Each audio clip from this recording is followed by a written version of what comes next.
હરિપ્રસાદ ધોળકિયા કુંજ આજે ભુજના પડદાપીઠ હનુમાનજી મંદિર રોડ ઉપર એસટી વર્કશોપ કોલોનીની બહાર આવેલા સંત શિરોમણી પૂજ્ય ભજનદાસ બાપાની મજૂરીનો 18મો પાટોત્સવ ખૂબ જ ધામધૂમથી ભક્તિભાવપૂર્વક ઉજવાઈ રહ્યો છે। ત્યારે કમલ મહારાજના કંઠે સાંજે મહાઆરતી અને ત્યારબાદ અત્યારે મહાપ્રસાદનું આયોજન થવા જઈ રહ્યું છે, જેમાં ભુજના સામાજિક રાજકીય અગ્રણીઓ અને ભક્તજનો બહોળી સંખ્યામાં ભાગ લઈ રહ્યા છે। ત્યારે ઉલ્લેખનીય છે કે 2001ના ભૂકંપ વખતે બગદાણાના પૂજ્ય ભજનદાસ બાપાના ગુરુઆશ્રમથી સંતો અને સ્વયંસેવકો ભુજ પધારેલા અને ભુજના પડદાપીઠ હનુમાનજી મંદિર રોડ ઉપર મંદિર પરિસરમાં નિરંતર 3 મહિના સુધી ભૂકંપ પીડિતોની અન્નક્ષેત્ર અને વિવિધ ક્ષેત્રે સેવાઓ કરી, એમાંથી પ્રેરણા લઈને અમારા અહીં સ્વયંસેવક ભાઈઓએ બાપા સીતારામ સેવા સમિતિની રચના કરી અને ત્યારબાદ 2008ના 16મી ફેબ્રુઆરી એટલે કે આજના દિવસે ભુજના ગૌરવ પથ ઉપર આવેલા શ્રી બિહારીલાલ દુધેશ્વર મહાદેવ મંદિરના બ્રહ્મલીન મહંત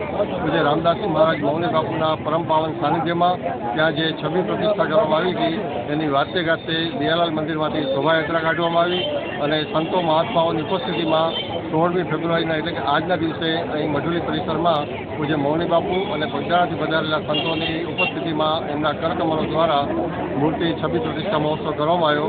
ત્યારથી પ્રતિવર્ષ આ પાટોત્સવ 16મી ફેબ્રુઆરી દિવસે ધામધૂમથી ઉજવવામાં આવે છે। ત્યારે ઉલ્લેખનીય છે કે છેલ્લા 17 વર્ષથી અમારી બાપા સીતારામ સેવા સમિતિ નિરંતર દર ગુરુવારે બાપાને પ્રિય એવા બાળકો માટે સાંજે સાયમ આરતી બાદ 250થી 300 જેટલા બાળકો માટે મહાપ્રસાદનું આયોજન કરે છે, તેમજ અહીંથી પસાર થતા વટેમાર્ગો માટે શીતલ જલધારા પાણીનું પરબ પણ આયોજન કરવામાં આવ્યું છે, વ્યવસ્થા કરવામાં આવી છે।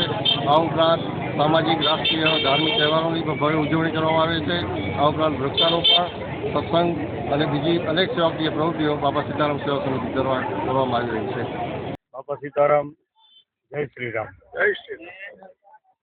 આજથી 18 વર્ષ પહેલા પૂજ્ય અમારા વડીલ મોરારદાનજી પાયક એમણે નાનપણથી અમને હનુમાન ચાલીસાના સંસ્કારો આપ્યા અને સદગુરુ બાપા સીતારામના વિચારોથી પ્રેરિત થઈ અને અહીં આપ જોઈ રહ્યા છો એ મઢુલીની સ્થાપના 16 ફેબ્રુઆરીના દિવસે થઈ।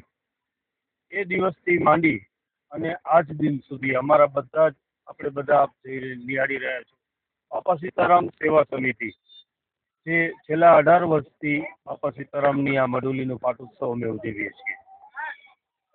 વાત કરું આપને તો અમારી એક વિશેષતા એ છે કે અમારા સંગઠનમાં બધા જ હોદ્દેદાર છે અને બધા જ કાર્યકર છે, કોઈને હોદ્દો નથી, બધા જ અહીંયા સેવક છે અને સમાજ સેવાની આદર્શને ધ્યાનમાં રાખી અને અમે કાર્ય કરીએ છીએ।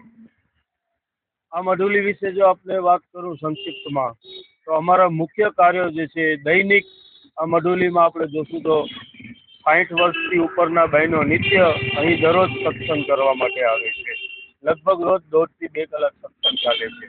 સાથે સાથે પાણીનું બરફ, પક્ષીઓને ચણ અને વડીલોને બેસવા માટેની સારામાં સારી ઉત્તમ શાંત વાતાવરણ મળે એવી વ્યવસ્થા અહીં મઢુલીમાં કરવામાં આવી છે। તદુપરાંત અંતિમ સમયે જ્યારે કોઈના પણ ઘરમાં દુઃખદ ઘટના ઘટતી હોય છે ત્યારે અંતિમ ક્રિયાનો બધી જ સામગ્રી લોકોને એક જ જગ્યાએથી મળી રહે એવી વ્યવસ્થા નિઃશુલ્ક રીતે અમારા સેવા સમિતિના બધા જ કાર્યકરો તરફથી અહીં કરવામાં આવી છે। કોઈ પણ જ્ઞાતિ હોય, કોઈ પણ ધર્મના હોય, અંતિમ ક્રિયાનો બધો જ સામાન એમને અહીંથી મળી રહે છે। તદુપરાંત જો વાત કરીએ તો આપણા હિન્દુ સનાતન ધર્મના જેટલા જ તહેવારો આવે છે બધા જ તહેવારોની રંગે ચંગે આ બાપા સીતારામ સેવા સમિતિ તરફથી ઉજવણી કરવામાં આવે છે અને આપણા રાષ્ટ્રના જેટલા પણ રાષ્ટ્રીય પર્વો આવે છે એ રાષ્ટ્રીય પર્વની પણ અમે બધાએ આવી જ રીતે સાથે મળી અને એની ઉજવણી ભાવપૂર્વક કરતા હોઈએ છીએ। આજે 18મો પાટોત્સવ બાપાનો આપણે જ્યારે ઉજવી રહ્યા છીએ ત્યારે ખૂબ હર્ષની લાગણી અનુભવીએ છીએ। થોડા જ સમયમાં મહાઆરતી શરૂ થશે અને ત્યારબાદ નવનાથ 18 વર્ણ માટે બાપાનો પ્રસાદ એટલે કે મહાપ્રસાદ અત્રેથી દર વર્ષની જેમ આ વર્ષે આયોજન કરવામાં આવ્યું છે, જેમાં આપ બધા જ સાદર આમંત્રિત છો।